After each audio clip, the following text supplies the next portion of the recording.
নমস্কার বন্ধুরা, রনিতার পৃথিবী ভিডিওতে সবাইকে স্বাগতম। সবাই কেমন আছো? আশা করি ভালো আছো। আজ আমি সরস্বতী পুজোর ভিডিওটা পোস্ট করছি। তার আগে সবার কাছে সরি চেয়ে নিচ্ছি, কেননা অনেক দিন পরেই কিন্তু ভিডিওটা পোস্ট হচ্ছে। আসলে একটু কাজের ভিতরে পড়ে গেছিলাম, বা আমাদের এখানে সরস্বতী পুজোটা না খুব বড় করে হয়। এত মাইক বেজেছে 4-5 দিন ধরে যে আমি এডিটিং করার সময়ও পাইনি, যেহেতু বাড়িতে পুজো হয়েছে, আবার ওই মিউজিকের জন্য। তো যাই হোক, এই যে কাছে যে ফুলগুলো হয়েছিল, বাড়ির পুজো বলে কথা, আমি আর সোনু মিলে বিকালে সব ফুলগুলো ছাদে তুলতে গেছি। আসলে এবারে তো সরস্বতী পুজো 2 দিন পড়েছে, 2 তারিখ আর 3 তারিখ। মানে 2 তারিখ থেকে পঞ্চমীটা লেগেছে, আর 3 তারিখে সকাল 10টার ভিতরে কমপ্লিট হয়ে গেছে। কিন্তু আমরা ওই 3 তারিখেই সোমবার দিনই পুজো করেছি। এই যে সরস্বতী ঠাকুরও কিন্তু এসে গেছে। আর যেহেতু মানে 3 তারিখে পুজো করেছি আর সকালে পুজো ছিল, তো আগের দিন সেই জন্য সমস্তটা গুছিয়ে রাখতে হয়েছে। কেননা ব্রাহ্মণ বলেছে যে আমি 6টার সময়, মানে সকাল 6টার সময় উনি আসবেন। আর যেহেতু অল্প সময়, উনি তো আর আমার বাড়ি একা পুজো করবেন না, একটা আরও পুজো আছে। তো সেই জন্য আগের দিন রাত্রিরেই সব একদম পুরো সবটাই গুছিয়ে রেখেছি। এই যে পুজোর বাসনগুলো ধুয়ে রাখছি, বা ফল থেকে সব, শুধু সকালবেলা জায়গাটা মুছে মায়ের ওখানটায় যেখানে ঠাকুর বসানো হবে আলপনা দিয়ে যা সকালের কাজটুকু থাকে, একটু পালি বসানো, তারপরে ফল টল কেটে দেওয়া, তো সেই কটাই বাকি ছিল। আর এবারে হচ্ছে যেহেতু মূর্তিমান পুজো, তো এই পুজোয় তো একটু গোছানোটা বেশিই থাকে। বরণডালা করব বলে সেইগুলো নিয়ে বসেছি। তো মানে সেটা করব, কেননা ওই যে মূর্তিমান পুজোয় অনেকটাই গোছাতে হয়। এমনি পুজো হলে কি তবু অল্প কিছু ফল বা অল্প গোছালে হয়ে যায়, কিন্তু মূর্তিমান পুজোয় প্রচুর টুকটুক করে অনেকটাই গোছানো থাকে। তো এই যে বরণডালাটা গোছাচ্ছি, কেননা বরণডালায় তো অনেক রকম জিনিস বা অনেক কিছু দিয়ে করতে হয়, সেইগুলো সবই তোলা থাকে। প্রতি বছরই বাড়িতে মানে করার চেষ্টা করি, হয় খুব অসুবিধা না পড়লে হয়তো বন্ধ হয় না। এবছরেই একটু ওর মেয়েদের ঠাকমা দাদু একটু অসুস্থ ছিল, প্রথমে মনে করেছিলাম করব না। তো তারপরে কিন্তু এই যে প্রতি বছর হয়তো মনটাও খারাপ হয়ে যাচ্ছিল, বা মেয়েগুলো কোথায় অঞ্জলি দিতে যাবে, যেহেতু আগের দিনও পুজো হয়েছে। এবার আগের দিন যদি অঞ্জলি দেয় 2 তারিখে, তাহলে অনেকটা বেলা হয়ে যাবে, অতক্ষণ ওরা বাচ্চা মানুষ না খেয়ে থাকতে পারবে কি না। তো এইসব ভাবনা চিন্তা করে শেষ পর্যন্ত আবার সেই পুজোর বাড়িতেই পুজোর জোগাড় করা হলো। তো এই মানে গোছাচ্ছি, আর সব কিছুতেই পুজো মানেই কিন্তু একটু সিঁদুর, চন্দন এইগুলো দিতে হয়। তো সেই রকম সবটা করে নিই, তারপরে আবার দেখাচ্ছি যে কেমনভাবে আমি বরণডালাটা গোছালাম।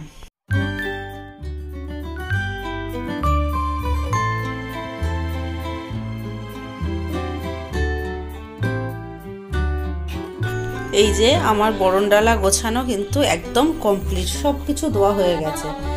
তো তারপরে এই যে ফলগুলো নিয়ে বসে গেছি। ফলও ধুয়ে রাখছি, কেননা ওই অত সকালে ওই টাইমের ভিতরে গোছাতে পারবো না। আর সেই জন্য মানে সমস্তটাই একটার পর একটা গুছিয়ে রাখবো। তো তোমরা দেখতে থাকো।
বাড়িতে পুজো বলি আর কাজ বলি কিছু হলে না পুরো কিন্তু A to Z মানে দেখানো সম্ভব হয়ে ওঠে না। যদি কেউ ক্যামেরা করে দেওয়ার মানুষ থাকে তাহলে সে ক্ষেত্রে আলাদা, কিন্তু তাও সবাইকে যে সবসময় পাওয়া যায় তা না। কেননা সবারই মনে হয় যেন একটা অনুষ্ঠান মানে একটু আনন্দ করি, যে কোনো জিনিসে তো আর মানে বসে থাকতে ভালো লাগে না। আর আমার তো ক্যামেরাম্যান আপনারা জেনে গেছেন, আমার সোনু, আমার ছোট মেয়ে, তো সে তো ছোট মানুষ।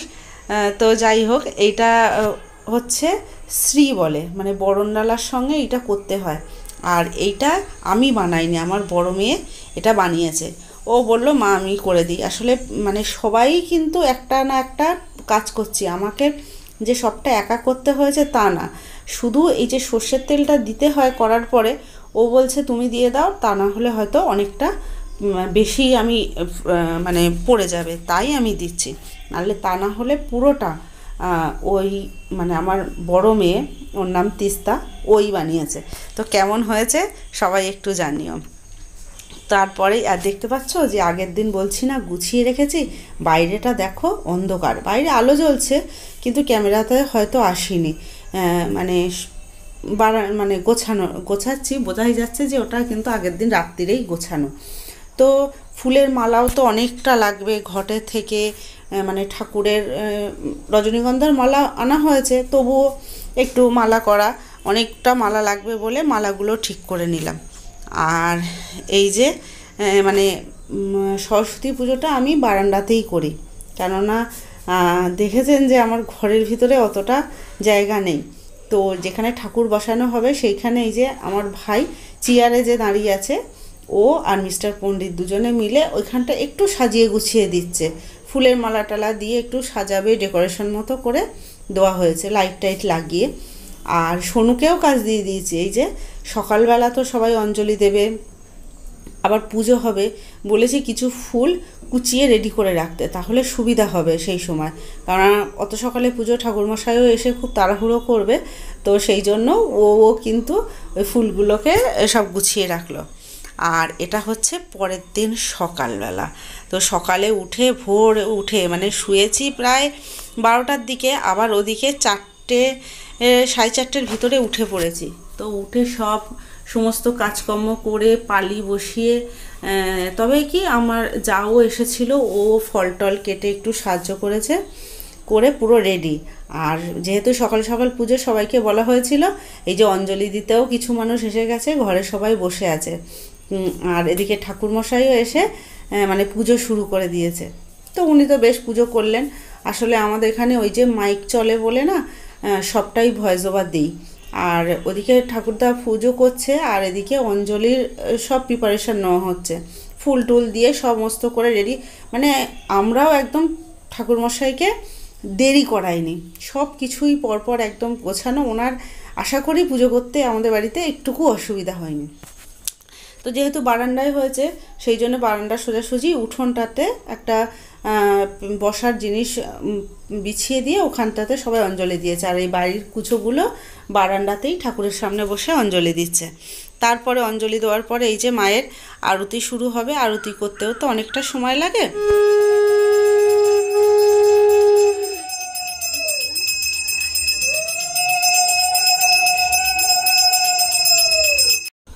আরতি কমপ্লিট শেষ হলো। আর আরতির যে তাপটা এবার সবাই আমরা নেব।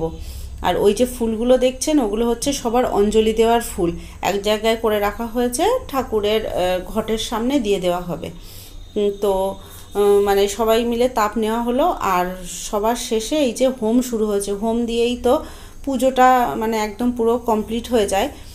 তো আর আমাদের এখানে না 3বার পুজো হয়, মানে এই যে সকালবেলা পুজো হচ্ছে, আবার সন্ধেবেলাও পুজো হবে, আবার পরের দিন সকালেও পুজো হবে। আর হোম করার পরে এই যে হোমে যে আহুতি দিতে হয়, সেটা মিস্টার পণ্ডিতই দিচ্ছে।